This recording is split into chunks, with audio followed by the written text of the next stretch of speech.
Todd Stephens first turned heads in 1998 when he wrote a heartfelt film inspired by his own coming out story. It didn't take long for The Edge of 17 to take off, as it became a groundbreaking film for the LGBTQ+ community. Todd continues to make his community proud, most recently with his film Swan Song, starring Kier and Jennifer Coolidge. We're chatting with the filmmaker all about his impressive career and more. This is Advocate Now.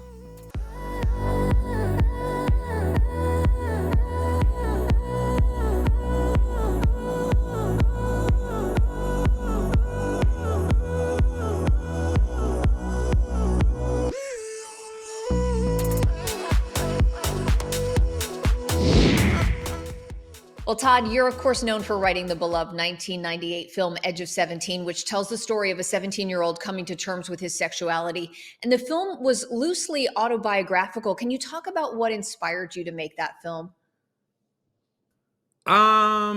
I always, I went to NYU Film School, and I remember a professor, Bill Riley, saying, "Write what you know," And I always felt like I wanted to tell my coming out story. So, yeah, I mean, I started just taking index cards and writing down everything that I remembered from back then, which was 1984, in a small town called Sandusky, Ohio.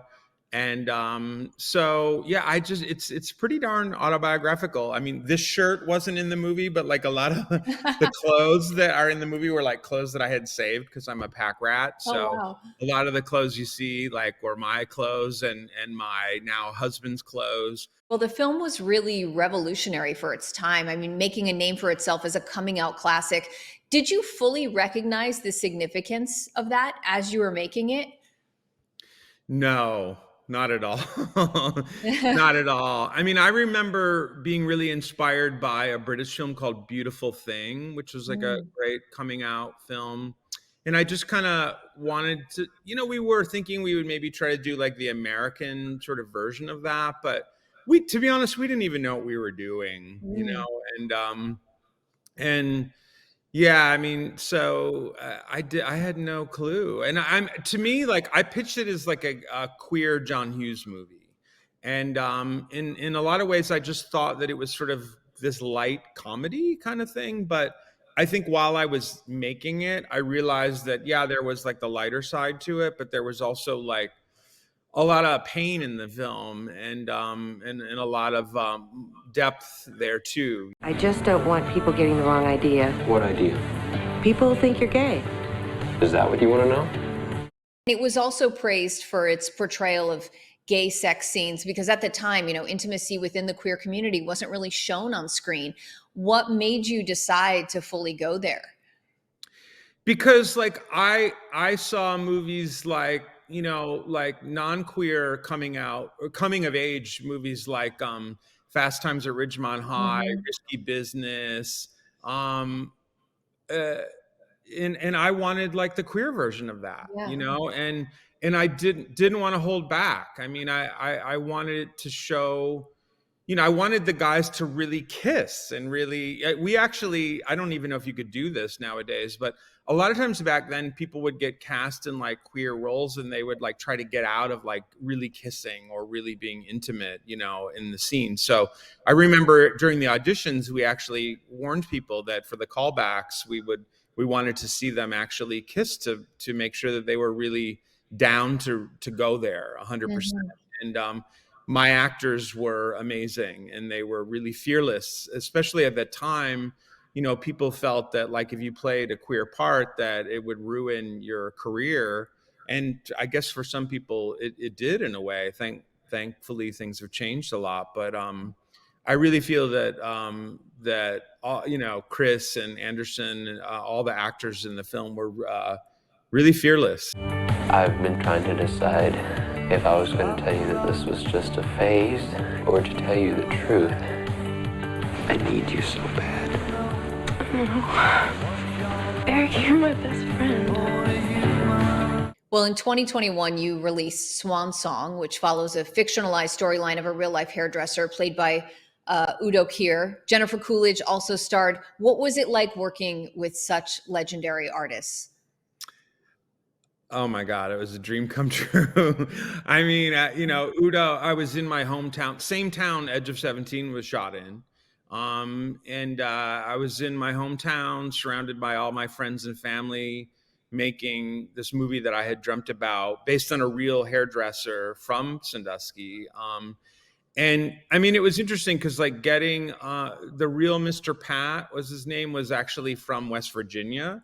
And so I didn't expect to cast like a actor with a German accent originally. But I mean, Udo, watching him work every day was like watching a master class in acting.